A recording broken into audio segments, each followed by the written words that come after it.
بسم اللہ الرحمن الرحیم۔ السلام علیکم پاکستانیوں، خان صاحب نے پھر جو ہے باخبر کیا ہے کہ خان صاحب کو قتل کرنے کا منصوبہ بنایا جا رہا ہے، اور جس میں ہمارے چیف آف آرمی سٹاف کا نام سر فہرست آ رہا ہے۔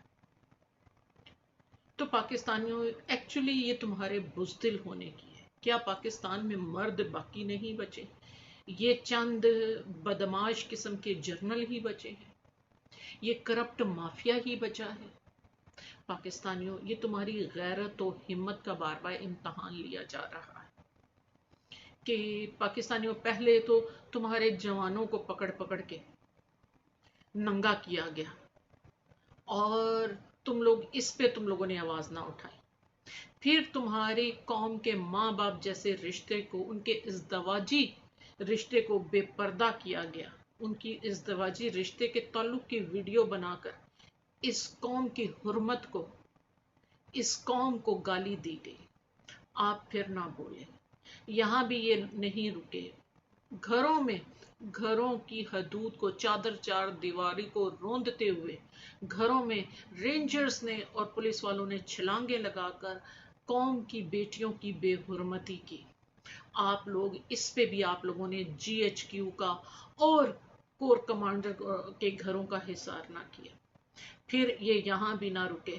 حد ہوگی۔ جاوید علی کا بیان باعث شرم ہے کہ پھر اب اپنی مرضی کے بیان لکھوانے کے لیے، تاکہ عمران خان صاحب کو کسی طرح لیگلی، کسی طرح عدالت کے جال میں پھنسا کے، قانون کے جھوٹے سچے مقدمے میں پھنسا کر خان صاحب کو راستے سے ہٹایا جائے، اس کے لیے اب لوگوں کو اٹھایا جاتا ہے، اور مردوں کو یہ تھریٹ کیا جاتا ہے کہ تمہاری بیویوں کو ننگا کر کے ان کی ویڈیو بنائیں گے اگر تم نے بیان ہمارے مطابق نہ دیا۔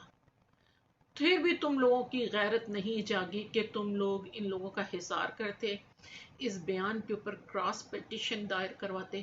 پھر بھی تم لوگ، حد ہو گئی۔ ہمارے 65 اور 71 کے جنگ کے جو ویٹنرز تھے، جو ہیرو تھے، ان کی دو کوالٹی، ایک تو وہ ہیرو، دوسرے وہ بزرگ، انہیں اٹھایا گیا اور انہیں سلا سے پابند کیا گیا۔ آپ لوگوں نے اس پہ بھی آواز نہ اٹھائی۔ اگر انجد شویسب رہا ہو گئے ہیں تو اس کے اوپر آپ لوگوں کو گھروں میں نہیں بیٹھ جانا چاہیے تھا۔ پوری قوم میں سے چند افراد کو ایک گروپ بنا کے کراس پرچہ کروانا ہے کہ ہمارے ہیرو کو، ہمارے بزرگ ہیرو کو بغیر وجہ کے، بغیر کسی الزام کے گھر سے اغوا کیا گیا، چادر چار دیواری کو پامال کیا گیا۔ اس کے لیے آپ کو کیس دائر کروانا تھا۔ آپ لوگ اس لیے پہ نہیں اٹھے۔ جنہوں نے پہلے خان صاحب پہ حملہ کروایا وہ بھی اسٹیبلشمنٹ تھی اور کرپٹ مافیا تھی۔ انہوں نے دیکھا ہے کہ وہ آپ لوگوں میں غیرت نہیں جاگ رہی، وہ دوبارہ یہ پلان کر رہے ہیں۔ تو پاکستانیوں، میں آپ سے پوچھتی ہوں، کیا خان صاحب یہ اپنی جنگ لڑ رہے ہیں؟ اور میں آپ سے ایک بات پوچھتی ہوں، کیا خان صاحب کو ہٹانے سے خان صاحب کا نقصان ہے؟ مرنا تو سب نے ایک دن ہے، لیکن یہ اس قوم کا نقصان ہے، یہ اس ملک کا نقصان ہے۔ مر کے تو انسان امر ہو جاتا ہے، شہادت کے درجے پہ چلا جاتا ہے۔ قائد اعظم کو ان ملعون جرنلوں نے، قوم کے غداروں نے شہید کیا، فاطمہ جناح کو شہید کیا، مجیب الرحمان کو کھڈے لائن لگانے کی کوشش کی، ملک کو دو لخت کیا۔ بی بی کے قتل میں ان لوگوں کا ہاتھ ہے، اور تو اور قوم کے نو نہار جوانوں، ڈاکٹروں، انجینئروں کو پر کل عدم تنظیموں کے الزام لگا کر انہیں اٹھا کے بیرون ملک کی عدالتوں میں بھیجا گیا تاکہ پاکستان ترقی نہ کرے۔ جو پاکستان کا روشن مستقبل ہے، نوجوان جو عمریں لگا کر 25 30 سال عمریں لگا کر جو کہ ڈگری لیتے ہیں، ڈگری لیتے ہی یا باہر سے ڈگری لے کر آتے ہیں کہ پاکستان میں کام کریں گے، ان پہ کل عدم تنظیموں کا الزام لگا کے انہیں بیرون ملک کی جیلوں میں بھیجا گیا چند ڈالروں کے عوض۔ یہ گدھ نما، یہ کالے بھیڑیے جرنل ان کے پیٹ کی دوزخ بہت بڑھتی جا رہی ہے. انہیں سنسار کرو، انہیں ان کی لاشوں کو چوراہوں پہ لٹکاؤ. میں جو چیف آف آرمی اسٹاف ہیں، میں ان سے پوچھنا چاہتی ہوں، سر آپ نے آنے سے پہلے قوم کو دھوکہ دینے کی پھر کوشش کی، جیسے آپ لوگ مذہبی کارڈ کھیلتے ہیں کہ حافظ قرآن آ رہا ہے. جو حاجی نے کیا، حافظ قرآن نے تو اس سے بڑھ کے ہمارے ساتھ کر دیا. سر آپ کون سے حافظ قرآن ہیں؟ جو آپ کے ابا پہ اتری ہے کوئی کتاب، یا اس قرآن کے جو رسول صلی اللہ علیہ وآلہ وسلم پہ اترا ہے؟ کیونکہ جو رسول صلی اللہ علیہ وآلہ وسلم پہ اترا ہے اس قرآن میں کرپشن، چوری کو حرام اور کرنے والے کو سزا کو واجب قرار دیا ہے. یہ حدود اللہ ہے. ایک مسلمان کا قتل دوسرے مسلمان نے اگر ارادہ تن کیا ہے تو اللہ نے حرام قرار دیتے ہوئے اس پہ جہنم کو واجب کر دیا ہے، اس کے سارے اعمال ضائع کرنے کا حکم دے دیا ہے. آپ پاکستان کے لوگوں کا قتل عام کیوں، کبھی ارشد شریف تو کبھی عمران خان تو کبھی کوئی تو کبھی کوئی، یہ آپ لوگوں نے کیا پاکستانیوں کے خون کی ہولی کھیل رہے ہیں؟ کس کتاب کے حوالے سے؟ تو آپ نے کون سا قرآن حفظ کیا ہے؟ قرآن میں تو معصوم کا قتل، اور خاص طور پہ ایک مسلمان دوسرے مسلمان کا جب ارادتاً قتل کرے تو اس پہ اللہ نے جہنم سورہ نساء میں واجب قرار دے دی ہے. تو اس لحاظ سے تو آپ سارے جہنمی ہیں، کیونکہ آپ لوگوں نے تو قتل ہی بہت زیادہ کیے ہیں. ابھی تو ارشد شریف کے خون کو تازہ ہے. تو پاکستانیوں، یہ کہیں تو تمہاری قوم کے بیٹوں کو عبرت کا نشان بنا رہے ہیں، جو اس قوم کے معمار ہیں، جس قوم کے لیڈر ہیں. اور یہ نلائق اسٹیبلشمنٹ، آپ مجھے بتائیں ایک جرنل کی ایجوکیشن کیا ہوتی ہے؟ یہ نلائق ہائی اسکول کر کے آتے ہیں، ان نلائقوں کو پھر غداری کے جو ہے کورسز بیرون ملک سے کرائے جاتے ہیں کہ تم نے ہمارا غلام کیسے بن کے رہنا ہے اور ملک کے خلاف انہیں کیسے انہوں نے استعمال کرنا ہے. بیرون ملکوں سے یہ سرٹیفکیشن لے کر آتے ہیں، اور ان کی اعلیٰ ایجوکیشن یہی ہوتی ہے کہ ملک و قوم سے غداری کیسے کرنی ہے، میر جعفر میر صادق کیسے بننا ہے. تو پاکستانیوں، کیا آپ لوگوں میں کوئی بھی مرد نہیں ہے؟ کیا آپ کی غیرت ضمیر مر گیا ہے کہ تمہارے سامنے کہیں تو ماؤں بہنوں کی عزتیں پامال ہو رہی ہیں؟ کیوں اس کے لیے آواز نہیں اٹھائی کہ ویڈیو آڈیو بنانے والا کون ہے، کون سی سورس ہے؟ اب ویڈیو آڈیو کسی کی بھی ہے، چاہے دشمن کی بھی ہے، اسے نہیں ماننا، اس بات پہ سوال اٹھانا ہے یہ ویڈیو آڈیو بنانے والا کون ہے، کیونکہ یہ غیر قانونی ہے، یہ غیر اخلاقی ہے. قرآن میں اللہ تعالیٰ فرماتے ہیں کہ دو اشخاص اگر کان میں بات کر رہے ہوں تو اس کا مطلب ہے وہ تم سے پردے داری چاہتے ہیں، تو 2 قدم ان سے دور ہو جاؤ. یہاں تو چھپ چھپ کے بیڈ روم کی ویڈیو بنائی جا رہی ہے، فونوں کو ٹریپ کیا جا رہا ہے. تو یہ تو سراپا کفر ہے. یہ تمہارے جرنل، یہ تو ایمان سے فارغ ہیں، یہ تو دنیا کے مال بنانے میں بدبخت اپنا ایمان بھی بیچ چکے ہیں. یہ تو زندہ لاشیں ہیں. جب انسان کا حفظ جو ہے ہرس و لالچ حد سے بڑھ جائے تو ایک زندہ لاش ہوتا ہے، وہ انسانوں کو کھانا شروع کر دیتا ہے. تمہارے جانور نما جرنل اب اس قوم کے بیٹے بیٹیوں کو کھانا انہوں نے شروع کر دیا ہے. یہ سب تمہاری غفلت کا نتیجہ ہے. نہیں تو یہ جرنلوں کی اوقات ہی کیا ہے؟ یہ تو اتنے کمزور اور نالائق ہیں، یہ تو اپنے گھر صاف پانی اپنی تنہا سے نہیں لے کے جاتے، تو قوم کا حق پہ ڈاکہ ڈال کے اپنے گھر والوں کو صاف پانی پلاتے ہیں. یہ تو اتنے نالائق ہیں، یہ تو اپنی تنخواہ سے اتنے کنجوس ہیں، یہ اپنی تنخواہ اپنے گھر والوں پہ خرچ نہیں کرتے اور فری پیٹرول اپنے گھر والوں کو قوم کے حق پہ ڈاکہ ڈال کے دیتے ہیں. یہ تو اتنے نالائق بدبخت ہیں کہ یہ تو اپنی تنخواہ میں اپنے گھر والوں کو گھر بنا کے نہیں دیتے، قوم کے حق پہ ڈاکہ ڈالتے ہیں اور بنگلے اور زمینوں پر پلاٹوں پہ قبضے کرتے نظر آتے ہیں. یہ تو اتنے بدبخت ہیں کہ ملک کو قوم کے ساتھ غداری کرتے ہوئے ملک کی خود مختاری اور قوم کی آزادی کا جو ہے سودا کرتے ہوئے نظر آتے ہیں. یہ تو بڑے کمزور ہیں. انہیں کیوں تم لوگوں نے یوں بغیر لیس کے جانوروں کی طرح چھوڑا ہوا ہے؟ کیوں ان کے خلاف، ان ظالموں کے خلاف کھڑے نہیں تم لوگ ہوتے؟ پاکستانیوں، اللہ تعالیٰ نے سورہ نساء میں کہا یہ یہود و نصارہ تو بہت بزدل ہیں. کافر کا اور یہود و نصارہ کا حملہ بودا ہوتا ہے، وہ کبھی تمہارے سامنے آ کر حملہ نہیں کر سکتا. کیوں؟ کہ اسے یقین ہے کہ اللہ تمہارے ساتھ ہے، تمہارا رب تمہارے ساتھ ہے، رب مومنوں کے ساتھ ہے. تو تم لوگ کھڑے ہو، رب جو بھی ظالم کے خلاف کھڑا ہوگا رب اس کے ساتھ ہے. پاکستانیوں، تمہیں دھوکہ دیا گیا ہے، تمہیں غلط گائیڈ کیا گیا ہے. تمہاری نمازوں میں کہیں کمی رہ گئی کسی وجہ سے، اللہ بخش دے گا. لیکن تمہارے عملوں میں حدود اللہ کو آپ نے توڑا تو آپ کی نمازیں بھی قبول نہیں ہوں گی.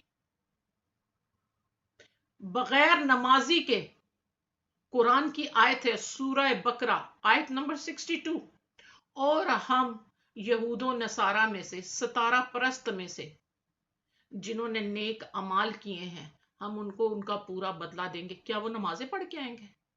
نہیں، وہ نیک اعمال اللہ کی بارگاہ میں لائیں گے.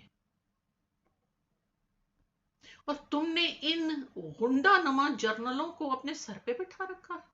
پانی تمہارا پی جاتے ہیں، پیٹرول تمہارا ہڑپ کر جاتے ہیں، اناج تمہارا کھا جاتے ہیں، تمہارے بچوں پر حق مار کے، تمہارے بچے جو ڈگریاں لیتے ہیں انہیں ان پہ کل عدم تنظیموں کے الزام لگا کے غیر ملکی بیرونی جیلوں میں بھیج دیتے ہیں، اپنے بچوں کو باہر پڑھانے کے لیے بھیج دیتے ہیں. وہ تمہاری آنکھیں کب کھلیں گی؟ آنکھوں سے اندھے ہو یا اس زلزلے کا انتظار کر رہے ہو یا سیاح کا انتظار کر رہے ہو؟ سیاح وہ چیخ جو انسان کے اعضاء کو پھاڑتی ہوئی انسان کو موت کا لقمہ بنا دے گی. اس چیخ کا انتظار کر رہے ہو؟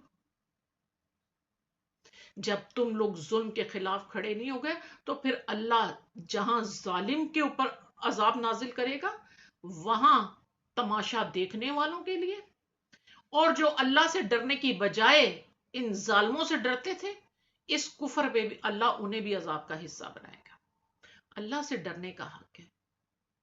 کیا یہ عمران خان صاحب کا ہی حق ہے کہ وہ اس ملک کے لیے کھڑے ہوں، اس قوم کے لیے کھڑے ہوں؟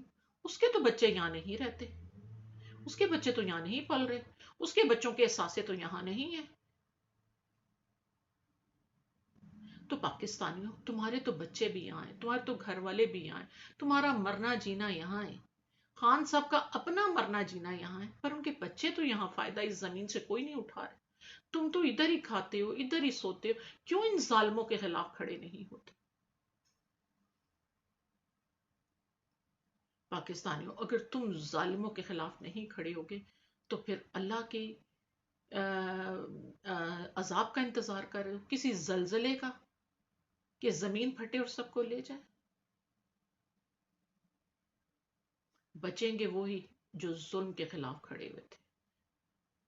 موسیٰ کے ساتھ کھڑے ہونے والے موسیٰ کے ساتھ بچ گئے تھے، نوح کے ساتھ دینے والے نوح کی کشتی میں سوار ہو گئے تھے. پر سالیہ کی اونٹنی کی ٹانگیں کاٹنے پر، ظلم کے خلاف نہ آواز اٹھانے پر پوری قوم تباہ ہو گئی تھی. لوط کے اوپر ایمان رکھنے والے راتوں رات لوط کے ساتھ نکل گئے تھے، ان کی بیوی بھی بدبخت پیچھے رہ گئی تھی. پاکستانیوں، اسی طرح یہ تمہارے بدبخت جرنل، یہ نسل خبیثیاں ہیں. قرآن کہتا ہے دو کردار ہیں، ظالم کا مظلوم کا، حق کا باطل کا، متقی کا بدکار کا. دو ہی، ہر چیز میں اللہ تعالیٰ نے دو ہی واضح کیے ہیں کہ ایک دوسرے کی ضد ہیں. یہ نسل خبیثیاں ہیں، یہ بد کردار ماؤں کے نتیجے ہیں. میں نہیں کہہ رہی، یہ قرآن کہہ رہا ہے. لوط کی بیوی پیغمبر کی صحبت میں رہ کے با کردار نہ ہوئی.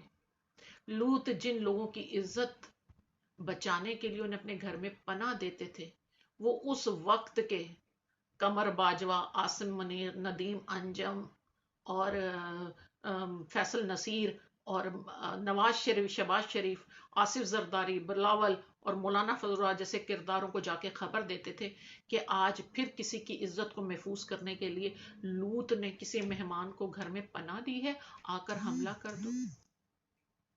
نوح کی بیوی نوح کی صحبت میں رہ کے ایمان نہ لائی، کیوں کہ بد کردار ماں کا نتیجہ تھی وہ عورت، اس کی وہ نسل خبیثیہ تھی، اور نوح کے خلاف وہ کھڑی تھی ظالموں کے ساتھ، اور آگے سے اس نے جو بیٹا بھی جنا تھا، حالانکہ نوح کا بیٹا تھا پر نسل خبیثیہ کا تھا، کیونکہ ماں کا زیادہ اثر جاتا ہے، لیکن ماں نسل خبیثیہ تھی، ماں کے ساتھ نوح طوفان میں وہ غرق ہوا۔ ان جرنلوں کی مائیں بد کردار عورتیں تھیں، اسی لیے یہ قوم کی ماں بہنوں بیٹیوں کو بے لباس کرتے، ان کی گندی ویڈیو بناتے، یہ اپنے عمل سے اپنی ماں کے کردار کی نشاندہی کر رہے ہیں، یہ اپنے عملوں سے اپنی ماں کی تربیت کی نشاندہی کر رہے ہیں۔ اتنے گندے تمہارے سر پہ سوار ہیں، اٹھا کے انہیں پھینکو، ان کو عبرت کا نشان مت ہو۔ پاکستانیوں، اگر آپ چند اپنے میں سے غداروں سے، منافقوں سے، بد کردار لوگوں سے، ملک و قوم کے غداروں سے نہیں لڑ سکتے ہو تو تم کسی دوسری قوم سے کیسے لڑ سکتے ہو؟ اب خان صاحب نے جب بھی جانا ہے عدالت تو اپنے قوم کا ایک حصہ جی ایچ کیو کو حصار کرے، جرنلوں کے گھروں کا حصار کرے، ایک پارلیمنٹ کا کرے۔ یہ ہمیں دھوکہ دینا چاہتے ہیں۔ خان صاحب قوم کے محافظ ہیں، حقیقی مجاہد ہیں، بغیر یونیفارم کے، بغیر توپوں کے۔ یہ انہیں جو کہ عوام کے محافظ بنے، یہ انہیں راستے سے ہٹا کر تمہیں پھر اپنی غلامی میں، تم پہ پھر اقتدار کے مزے لوٹنا چاہتے ہیں، تمہیں پھر طاقتور ملکوں کے آگے ڈالنا چاہتے ہیں، پھر ڈرون مروانا چاہتے ہیں۔ اگر تم میں غیرت ہوتی، جب ان جرنلوں نے ڈرون مروائے تھے، وہ ڈرون انہی کے اوپر تم برسا دیتے۔ پاکستانیوں، ہوش کے ناخن لو، کب نکلو گے؟ مہنگائی حد سے بڑھ گئی ہے، ظلم حد سے بڑھ گیا ہے۔ صرف یہ نہیں کہ اگر کسی کی بیٹی کو انہوں نے ننگا کیا تو تم چپ رہو، کسی کے بیٹے کو پکڑ لیا تم چپ، سب ایک ہو جاؤ، جس طرح یہ وردی والے سارے ایک ہوئے ہیں۔ اور یہاں میں اپنے اداروں سے کہتی جاؤں گی کہ اگر پولیس والے کرپٹ حکومت اور کرپٹ جرنلوں کے محافظ بنیں گے تو پہلے انہیں نشانہ بناؤ۔ اگر کوئی رینجر آ کے کرپٹ جرنلوں اور کور کمانڈروں کے محافظ بنتے ہیں تو پہلے ان کا خاتمہ کرو، انہیں نشانہ بناؤ، کیونکہ چور کا محافظ زیادہ بڑا مجرم ہوتا ہے۔ اسی طرح جو جج کرپٹ مافیا کے محافظ بنے ہیں، میں ان سے کہتی ہوں، اللہ تعالیٰ سورہ نساء میں کہتا ہے یہاں تو تم ان کی وکالت کر رہے ہو، کیا اللہ کی بارگاہ میں ان کی وکالت کر سکو گے؟ کیا تم نے مر کے نواز شریف کی عدالت میں جانا ہے کہ قمر باجوہ کی عدالت میں جانا ہے؟ تم نے عاصم منیر کی مر کے عدالت میں جواب دہ ہونا ہے کہ تم نے زرداری کی قبر میں جواب دہ ہونا ہے؟ عدل اللہ کی تلوار ہے، تم نے اللہ کی تلوار توڑی، اللہ تعالیٰ تم لوگوں کو عبرت کا نشان۔ اور میں یہاں دعا کروں گی اللہ تعالیٰ جس طرح قوم کی بچیوں اور بچوں کو ان لوگوں نے بے لباس کیا اور قوم کے بیٹوں کو بیرون ملک جیلوں میں بھیجا، اللہ یہ اپنے جوان بچوں کے جنازے اٹھائیں جن کے لیے انہوں نے قوم کے حق پہ ڈاکہ مار کے جو مال اکٹھا کیا ہے وہ ان کی اولادوں کو بھی نصیب نہ ہو، اور ان کی یہ سزا ہو کہ یہ جس طرح قوم کے بچوں کو بے جرم اٹھا کے کل عدم تنظیموں کا الزام لگا کے ڈگری والوں کو مجبور کیا جیلوں پہ رہنے پر، پڑھے لکھے بچوں پر، اللہ ان کے بچے باہر پڑھ رہے ہیں، ایکسیڈنٹوں میں عبرت کا نشان بنے۔ اور میں آپ لوگوں کو بتا دینا چاہتی ہوں کہ جرنلوں کو اگر تمہاری خوش فہمی نا کہ تمہارے بچے باہر ہیں، انہیں باہر ہی عبرت کا نشان بنائیں گے، اور وہاں عبرت کا نشان بنانا زیادہ آسان ہے، یہ آپ اپنے ذہن میں رکھیں۔ ٹٹ فور ٹیٹ والی جنگ مت چھڑیں۔ عمران خان کے 2 بیٹے انگلینڈ میں رہتے ہیں، 22 کروڑ عوام میں عمران خان کے بہت زیادہ بیٹے ہیں، جو ان میں سے زیادہ بیرون ملک ہیں۔ آپ لوگوں کو ہم انٹرنیشنل عدالتوں میں گھسیٹیں گے۔ آپ ملک و قوم کے خلاف لابیاں ہائر کر سکتے ہیں، اب ہم لابیاں ہائر کریں گے کورٹ کے فیصلوں کے خلاف، اپنے جرنلوں کی بے شرمی کے خلاف، اور آپ جرنلوں کی وردیوں کو، ان کے رینکوں کے دکھا کر بیجز ہم دنیا کے ہر کونے میں جلائیں گے۔ ہم آپ کو یہ وارن کرتے ہیں، عمران خان کو مت سمجھیے گا کہ عمران خان کو مار کر آپ لوگوں کا رستہ صاف ہو جائے گا۔ آپ لوگوں کا جینا، آپ لوگوں کی اولادوں کا جینا بہت محال ہو جائے گا، عبرتناک ہو جائے گا۔ آپ کو یہ یاد رہنا چاہیے، آپ کسی بھول میں بیٹھے ہوئے ہیں، آپ کا نشہ اقتدار کا، عیاشی کا اتر جانا چاہیے۔ پاکستانیوں احتجاج کرو کہ جرنلوں کا، ججوں کا، کرپٹ حکمرانوں کا فری پیٹرول، فری پلاٹ بند کرو۔ ان کے احساسوں کی سب سے احتساب شروع ہوگا جرنل کور کمانڈروں سے۔ جتنے گلف کے گراؤنڈ ہے انہیں فورس سیل کر کے عوام کو اس کی سہولت دی جائے، ان کے لیے یونیورسٹیوں اور ان کی طبی میدان میں مدد کی جائے، ان گلف کے میدانوں پہ یونیورسٹیاں بنائی جائیں، اسپتال بنائے جائیں، قوم کے لیے آسانیاں کی جائیں۔ پاکستانیوں نعرہ حق بلند کرو، اور خان صاحب جب بھی عدالت میں جائیں، یہ مختلف طریقوں سے سازشیں کر رہے ہیں خان صاحب کے بارے میں، کسی کا ہمیں اعتماد نہیں کرنا۔ اللہ تعالیٰ عمران خان کو زندگی دے، سلامتی دے۔ تہجد میں دعا کرتی ہوں پروردگار اس کے دشمنوں کو بے نام و نشان کر، ان کی نسلیں بھی خبیث ہوں گی، ان کی نسلوں کا بھی خاتمہ کر، جن کے لیے انہوں نے یہ ناجائز پیسہ قوم کے پر ڈاکہ ڈال کے اکٹھا کیا ہے، قوم کے بیٹوں کو غیر ملکی طاقتوں کے آگے بیچ کے اکٹھا کیا ہے۔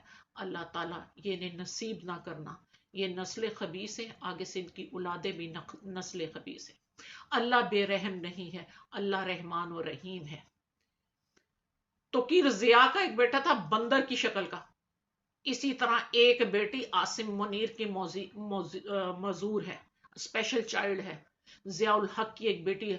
اللہ غفور الرحیم ہے۔ جب قوم کے بیٹوں کو ذبح کرو گے تمہیں اللہ اس دنیا میں ذلیل کر کے مارے گا، یاد رکھنا۔ تم ایڑیاں رگڑ رگڑ کے مرو گے تم لوگ، پہلے تمہارے جوان بچے مریں گے جو تم قوم کا حال کر رہے ہیں۔ پاکستانیوں کھڑے ہو جاؤ، اس کے بعد اللہ صرف تمہیں سزا دے گا اگر خان صاحب کی زندگی کو کوئی نقصان ہوا۔ خان صاحب اس وقت اللہ تعالیٰ کی طرف سے اس قوم و ملک کے لیے ایک نعمت ہے۔ اگر اس نعمت کی تم لوگوں نے قدر نہ کی، جب نعمت کی قدر نہیں کرتی قومیں، تو اللہ پیغمبر صالح کے قوم پہ جیسا عذاب بھیجتا ہے یا جیسا نوح کی عذاب بھیجتا ہے۔ اور ابھی ریسنٹلی ترکی اور جو شام میں آیا ہے، میرا رب بے انصاف نہیں ہے۔ کوئی تو ایسا ظلم ہوا تھا اور جس پہ اس علاقے کے لوگ خاموش ہوئے تھے۔ اللہ کا جلال جاگ گیا۔ اللہ نے قرآن میں کہا ہے ہم بستیوں کو بغیر وجہ کے تباہ نہیں کرتے، جب وہاں کے لوگ نافرمانی میں حد سے گزر جاتے ہیں تو ہم انہیں زلزلوں سے مٹا دیتے ہیں۔ قرآن کی سورہ جا کے پڑھ۔ پاکستان جو زندہ باد، پاکستان پائندہ باد۔